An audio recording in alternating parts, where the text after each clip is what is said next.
What if the lift stopped at a floor? That didn't exist. What if someone pressed the button from outside, and when the doors opened, nobody was there? Daniel thought he knew his building. He thought wrong. This is that story. Every night, Daniel followed the same routine. He worked as a chef in one of the busiest restaurants in the city. His shift started at noon and ended at midnight. After cleaning the kitchen, changing clothes, and catching a taxi home, he usually reached his apartment building around 1 o'clock in the morning. His wife and little daughter were always asleep by then. Daniel lived on the 38th floor of a 45-story residential tower. At that hour, the building felt completely lifeless. The lobby was empty. The corridors were silent. The only sound was the soft humming of the elevators. One rainy Tuesday night, Daniel entered the lobby carrying his backpack. The security guard's chair was empty. He pressed the elevator button, stepped inside, and selected the 38th floor. The elevator doors closed and began climbing. 10, 15, 18, 19. Then suddenly, 20. The elevator stopped. Daniel frowned. No one ever used the elevator at this hour. The doors slowly slid open. The hallway outside looked exactly like every other floor in the building.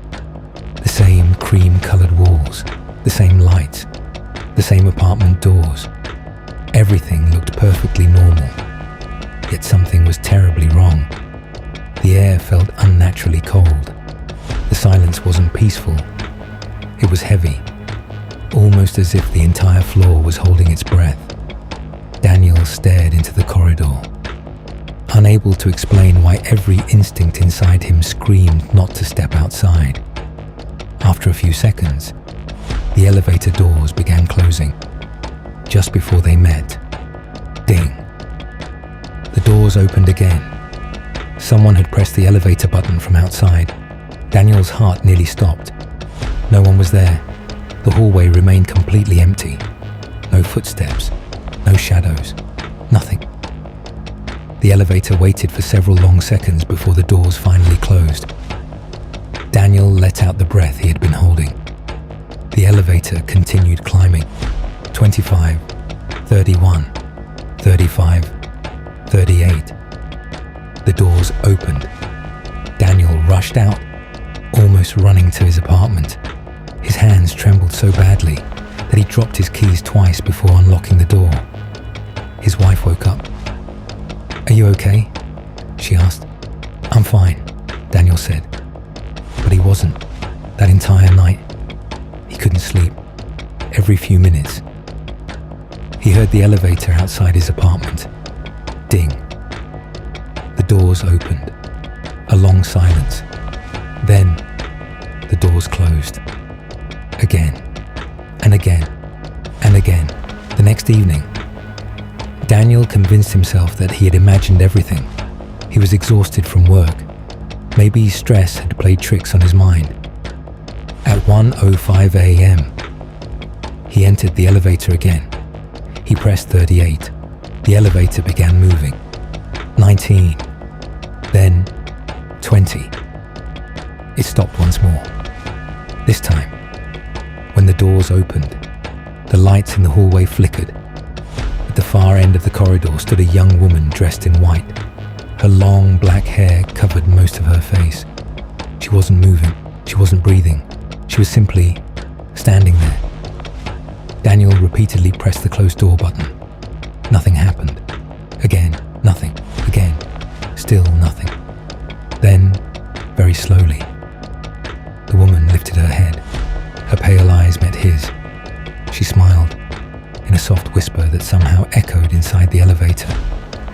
She said, "You're late." The doors slammed shut. Daniel collapsed against the wall as the elevator shot upward. The following morning, he went straight to the building management office. "I need to ask you something," he said nervously. "What is on floor 20? The manager looked confused. There isn't one. Daniel frowned. I was there, twice. The manager slowly shook his head. This building has no 20th floor. When it was built, the developers skipped that number. The elevators go directly from 19 to 21. Daniel laughed nervously. That's impossible. The manager opened the building blueprint. Daniel stared at it. There was no floor 20 that night. Desperate for answers, Daniel asked the security office to review the CCTV footage from the elevator. The recording showed him entering the elevator. The digital display changed from 19 directly to 21. The doors never opened. Yet for exactly 4 minutes and 43 seconds, Daniel stood completely still inside the closed elevator, smiling, as though someone was standing directly in front of him. Daniel never returned to work after that night. His family moved away within a week, months later. Another resident came home just after midnight. The elevator climbed normally. Then, the doors opened. The hallway looked ordinary. Standing there was a man in a white chef's uniform. His face was pale. His eyes were empty. He smiled, raised one hand, and whispered, "You're late." That was the unseen hour. A story about the floors we pass through without stopping. The places that exist between where we are and where we are going. And the things that wait there in the silence between one number and the next. Some elevators stop for a reason. Some floors are better left unvisited. And some whispers follow you home. Subscribe to The Unseen Hour. A brand new story is coming very soon. And remember, not every floor on the building is on the map. Good night.